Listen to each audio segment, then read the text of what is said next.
Hey guys, good evening. Today we have an awesome person who's been doing charity for a while. He runs this particular organization called the Act of Love. It's a charitable trust, and he's the general secretary.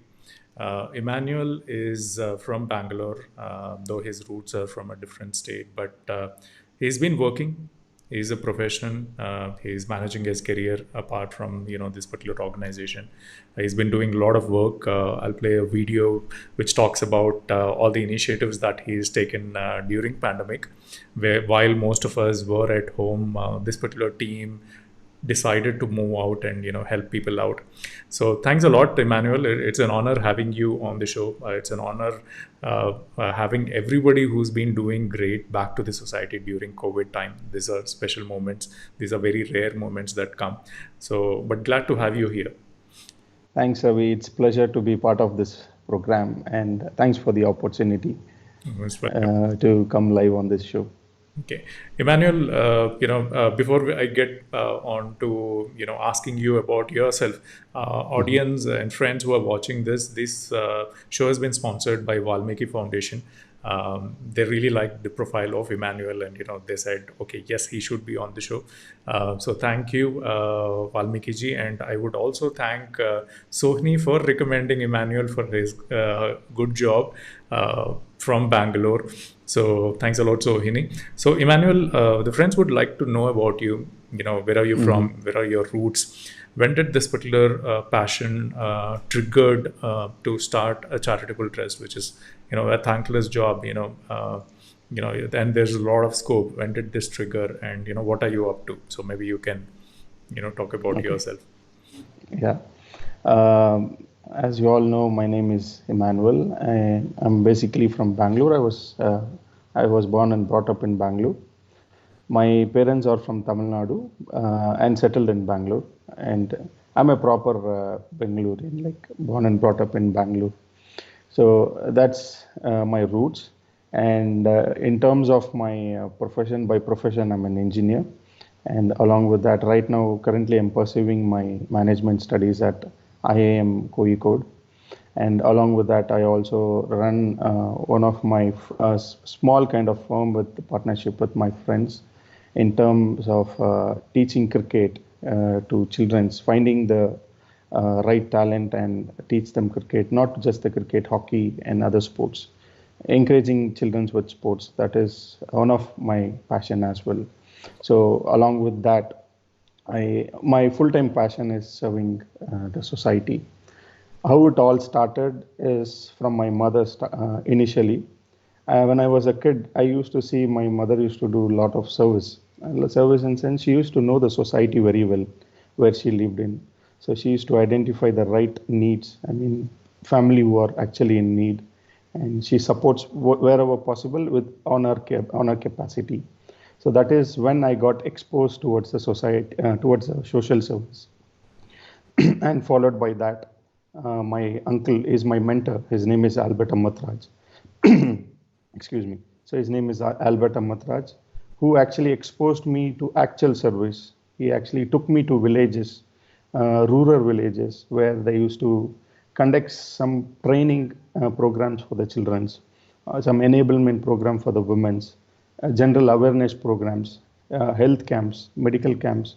So all of looking at all these things, the service thing actually came into myself by default. This all started from very young age.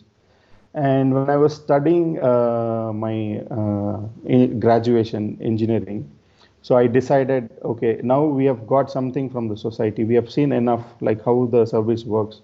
You have to return back something to the society. You have to give back to the society in different ways. So I thought of what is a way that we can actually make value in the society or add value or get some change in the right people as a better change. So that is when we friends, I have close friends of mine, two close friends of mine.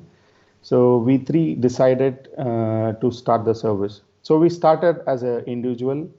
We for 6 to 7 years we used to do all the service, but without any banner. Actually, when we decided to go to come under the roof was during the pandemic wave one. So we started as an individual. We joined hands with our with my uncle, and we served the society. I hope you would have know what all the crises that happened in wave one, basically migrant crisis. So we started with distributing food, but eventually we saw the need was more. Need was more in sense like we have to work along with the government organizations. We had to work with multiple NGOs. So Encompass was one of the NGO, Gift of Life Adventures, Helping Hands, Armor of Care, Whitefield Rising, Medical Task Force, and Rotary Manyata. There are like a couple of NGOs we actually worked with them, and Compassion in Action. So we along worked with them, and we found there's a lot of need in the society, during, specifically in the wave one. So we joined hands with government, right? There was like 4 point, I am not actually sure about the right statistic. I'm just giving a vague statistic because we are not involved in that high level management. From the ground level, what we observed, close to 4 lakhs 11,000 migrants were moved from Bangalore to the respective states, the respective place. So all these migrants were being sheltered in multiple centers across Bangalore. So NGOs were managing, providing them food, giving them the medical facility, helping them with the ticketing, giving them a food to travel, 3 days travel, we have to give them food. So, and all of this, right, we were involved in every process. So when I saw the process, that is when I realized we need a roof. What is a roof? Then that is when we three decided to come up with the name called as Act of Love, because whatever act we did in wave one, COVID wave one, that we did it with love and compassion. So that is when we decided to come with a name called as Act of Love, and we established registered as an NGO, and from there on our service has kicked off, and till date it's on. The graph is on. Super. So nice of you, Emmanuel, because I was personally part of this particular initiative during first wave here in Hyderabad, very close to my house. We saw a lot of migrants walking, and they were desperate. They have no shelter. So a couple of initiatives which I personally took were, I observed that a lot of them were carrying kids. The mothers were carrying small kids, and it was pretty hot. This was during summer. And so we gave umbrellas, and the second thing is most of them did not have slippers to wear, including small kids were walking on the road, because all of these guys were walking on the road without slippers. Just imagine the tar road, the heat of the road, and the kids were like, small kids were walking. So we took the initiative of collecting your slippers from the household, because the stores were closed, all the outlets were closed, and then we distributed that in the locations or the spots where they were like, departing, taking the food and all that. Yeah. So so nice. Team like you're for taking care of it. I was looking at minute details of what else they were missing, and these were a couple of two initiatives which we took. But yeah, the friends really helped, the community members really helped donating things. So friends who have not, to connect with what Emmanuel is talking about, I have a short video. Let me play that, and then we'll get back to Emmanuel on more questions as to why is he doing this. So here is the short video. Yeah.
Wonderful job, Emmanuel. Most of us were getting scared to even come out, and that moment you and your team decided to go out and do all these activities. Absolutely, I would say a lot of gratitude India has to give back to you. So, what why this thankless task? Why? I mean, running a charity is very difficult. You have a lot of Right. questions, especially from donors. Uh, who might just give you money, might not be present in a lot of initiatives, but have a lot of questions to ask. Uh, Most of these people might just take whatever you're giving and might not even say thank you to you. So why this? I mean, why do you feel that even without all, I mean, even with all these hassles, you feel what you're doing of the act of love is worth what you're doing? Right. So I come from very humble family, most unprivileged family. When I was a kid, I've seen all the hardships that what actually those families were going through during wave one. And why should a migrant who are working in Bangalore move out of Bangalore? Because they don't have job, they don't have food, they don't have shelter, they have to pay rent. So looking at all these things, they had to go back to their respective towns. So I have been in their shoes when I was a kid. So I've seen the hardships. So slowly, stepwise, when I was a kid, there were multiple helping nature people. Like whatever service I'm doing today, I've seen people doing service to me when I was a kid who actually helped me out, uh, who actually showed me what is service. If I wouldn't have got such kind of support, I might not be in this position today. So that is a value add that they have embedded in me when I was a kid. So I've seen the support, I've seen the selfless work, I've seen the thankless work, and that thankless work made me to sit here and talk today. So when I was growing, when I was studying, and when I was evolving step by step, I took my career towards a different level, my family to a different level, from a poverty level to a middle class, from a middle class to a upper middle class. So it's a long way, and that impact what I got in my childhood, that is always there in my heart. And guys who all work with me, right from my friends and my volunteers, my entire team, everybody has the same mindset. So for us, service is we see compassion in action, actually, and act of love. We say love in action. So this two both together is a service to us. So when we see such kind of situation which is happening in our city, how can we be quiet? As a human, I cannot take it. My family said, kid, see, we all cannot come and do service, but we all wanted to come and do. But at least I'm happy that you are doing behalf of our family. So my family was so supportive, right from my brother, sister, my wife. In fact, I had a 2 month baby when wave one hit the nation. There was a lockdown. My family would have thought, you have 2 month baby at home, what if you carry infection at home, you cannot do service, and it will impact the entire family. If they would have thought that way, I wouldn't have did my service. So it's a collated effort. It started, the root started from my mother, and then family, followed by my uncle, and the society I was brought up, and the things I got exposed, and the way I molded my career, looking at all these things, and that actually made me a better human. Every day I'm trying to be a better human. I think this not everyone would get such opportunity to see all the phases of life, right from the poverty level to what I am today. So I see the journey made me to step in. Okay. So Yeah. let me ask you. This might be a very bold question for some of you who are listening to you to this particular episode. Emmanuel, do you receive questions saying that because of the religion, do you have people who have, especially the fundraisers, have this misconception that some missionary might be supporting you. I need not give you funds and all that. Do you get these questions?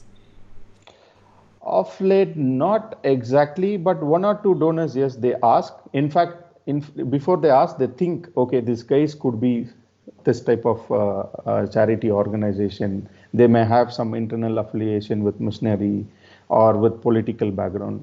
Just to be very crisp and clear on this point, we don't have any affiliation with any political party, any religious activity. We are 100% secular trust. We don't support any kind of religious activities, but yes, we have received such kind of queries.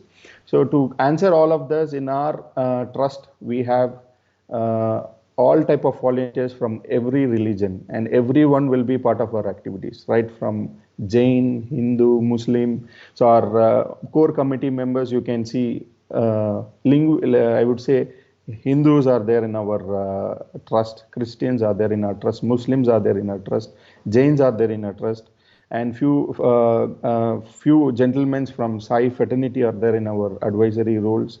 So it's a collated effort, and this is, yeah, as you asked, that's a right question. Most of them have that kind of thoughts, but to answer all of that, this is the crisp answer for everyone.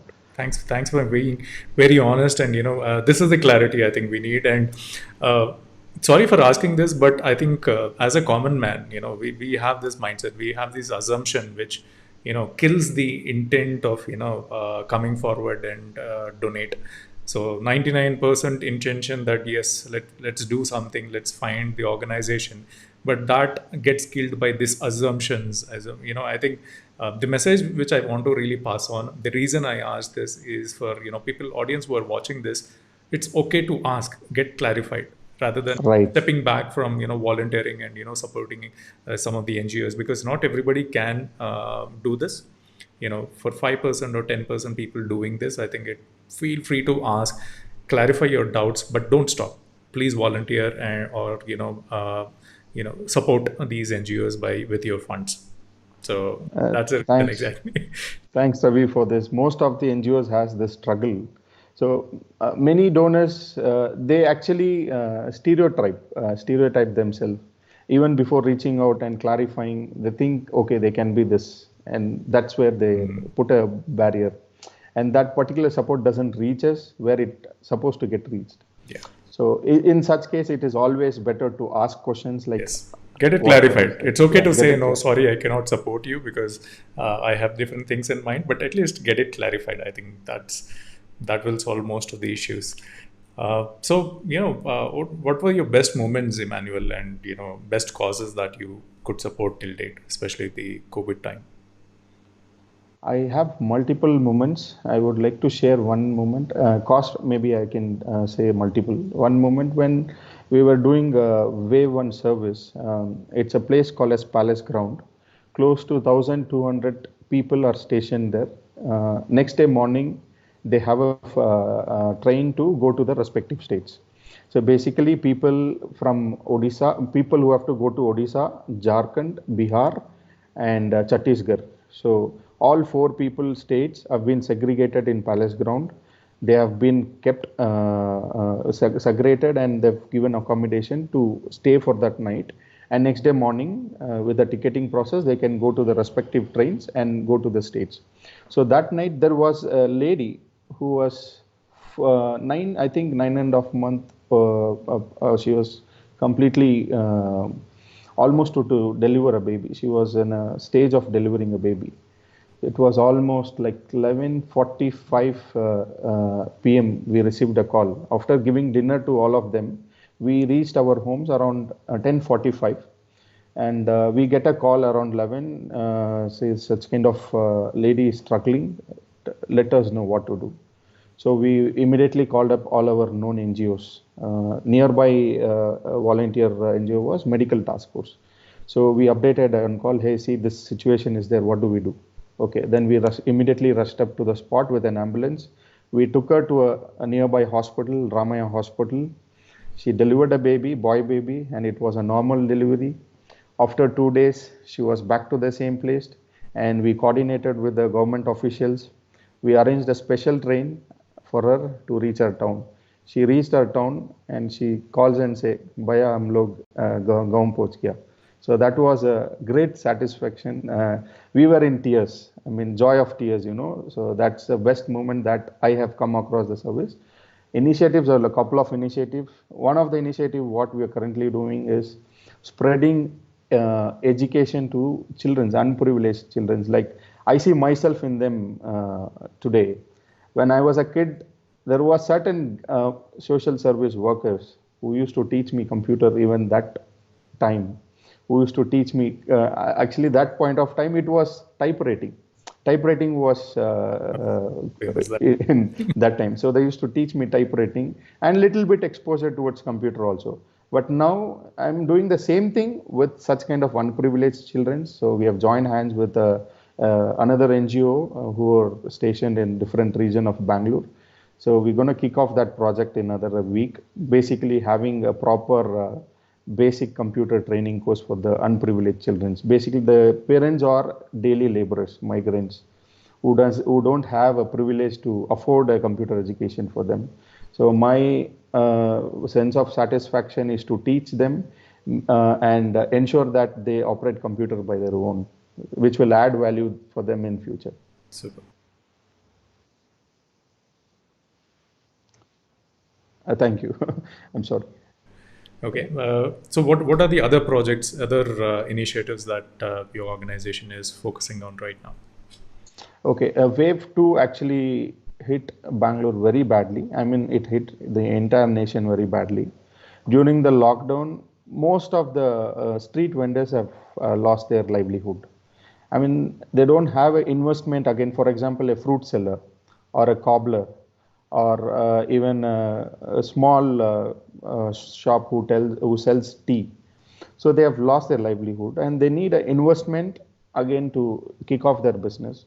So after wave 2, they thought nothing is going to work out. Anyway, we're going to hit with wave 3. There is no point, there's no one to help us. So most of them has lost the hope. So our team is identifying such kind of street vendors. We are having some kind of initial investment with help of our donors so that they can kick start their business and ensure their business runs smooth. So that is one of the initiative. Along with that, there are multiple families who have lost mother, who have lost husband, who have lost the key players in their family, who actually gets the earning to the family. So we are in a process of training the women's in terms of having their self-sustained income. That is one of the initiative which is happening now, and followed by that, we are also distributing raw ration kits to families on a regular basis. Like every month, we provide them ration. So this has been the third month that we have been providing since the lockdown. So these are the couple of initiatives that we are currently working on. Who are the friends who have always been with you during the entire journey? There are two guys, one at left and one at right. It's Arun and James, two of my childhood friends, right from my childhood. So they are always there in throughout my journey. They know what I am. I mean, what even I think or what even I talk, they can. They are my shadows. Okay. Who is Emmanuel's lucky charm? I would say my wife. Yeah, she is a lucky charm to me, and especially my wife and my brother and sister. Nice. So what support is required? Because this is tough.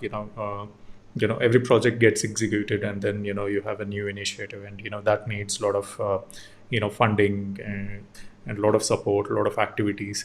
So what support do you need? And every NGO has their own challenges and support that they seek from others. So what are the things you need, your organization needs? My organization, we have a very strong ground force who sees the issues from the grassroots level. So we also have a team of a proper team to plan things on how to plan, how to execute, and all of this. So right now, one of the issue what all NGOs are facing would be the funding part. I mean, not everybody has drained out, and not everyone can support every time. So funding would be the major issues, but I feel money should not be a concern to do social service when our intentions and our vision and serving attitude is right, funding will definitely fall into place. Money will fall into place. I see that as a secondary part, but what all NGOs would face at current situation issues would be funding, and for few NGOs it can be a ground force as well, on which my team, my organization is well equipped. We have volunteers across city. Super. Yeah, I think that is very important. You have an army. All you Yeah. need is some additional support. Additional support, I mean, helping hands who can help us so that we can do a lot to the society. And we have the one difference between, I would not say difference, the one key aspect I would like to say here is we associate with every single individual. It can be an organization, it can be a single person, or it can be we also work with government bodies. So we have currently associated with multiple trusts, like I would say Encompass is our working partner. We work with them closely. We work with Compassion in Action. We work with Gift of Life Adventures. We work with Medical Task Force, Rotary Maneta. We work with Helping Hands, Armor of Care, like a couple of NGOs who we have collaborated with. So wherever we need any support, we ask our partners, hey, see this project is there. I think this will add value to society. Shall we pitch in? Sohini says, yes, we can pitch in. Okay, let's do. Next project is with Compassion Action. So we have a strong team. Initially, we started as an individual, but now we have a strong team to execute things. Okay. So another tough question for you. Do we have enough NGOs, or whatever we have? I mean, there are a lot of NGOs who are supporting and working on different causes. Are they enough, or do we need more?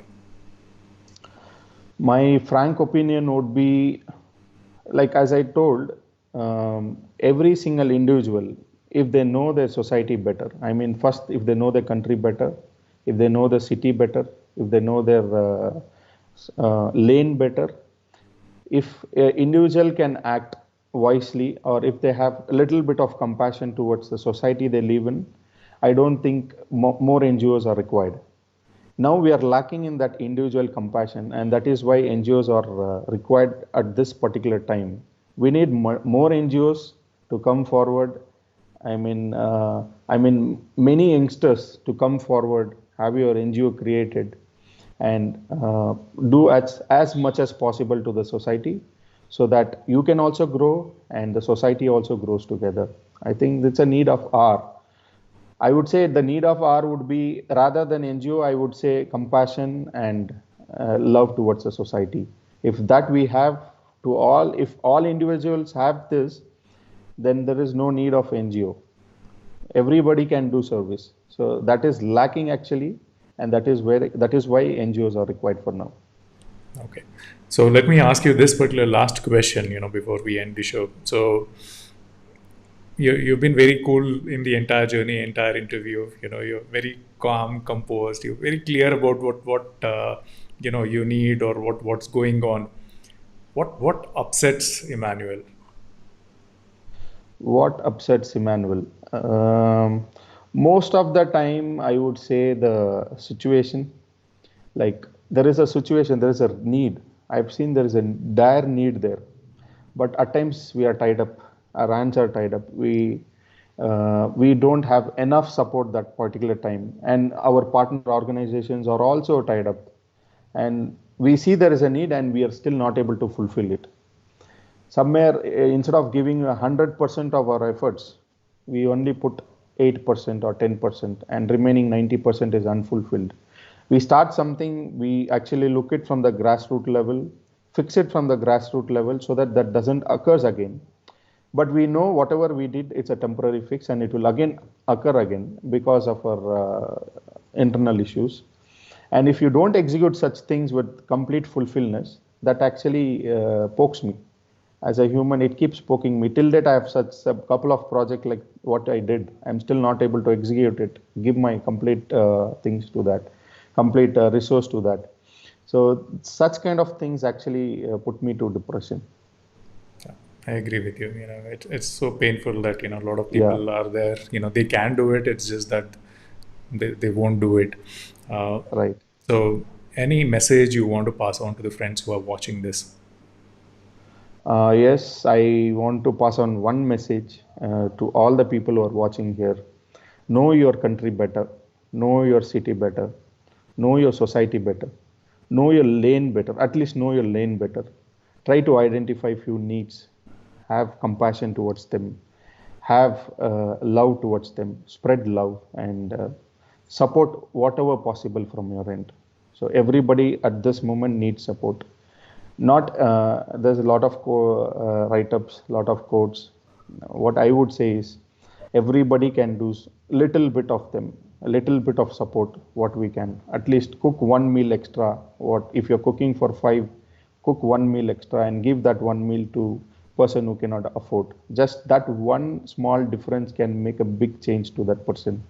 Whatever small things that you can do from your end, that will actually impact them, give a good impact them, and they, when they get to good situation, they will in turn help the society. So whatever small we do today, that is the wealth that you are stocking up for your future. So I request who all are watching this video to have compassion towards our society, and that's my humble request. Thank you. So, friends, that is a little bit of act of love from Immanuel. And, as he rightly said, this society, this country, every city, every lane needs this little bit of act of love from each one of us. So, do support Emmanuel and this particular organization if you are around. If you feel he's the right connect and he can do great. You've seen the video. You can go onto their platforms and see what activities they're doing. If you want to support, donate, or at least raise awareness that this is happening, and if you want to support, get in touch with this organization. I think that would be really helpful. So thanks a lot, team. There were a lot of messages, a lot of takeaways from this particular interview, personally for me too. So thank you, Emmanuel, for doing this. Thank you, each and every team member, each and every support member, each and every advisor for this particular trust, for whatever you guys are doing. Thank you again. Thank you. For being here. Thank you, friends. Have a great day. Thank you, Ravi. Thank you all. Bye.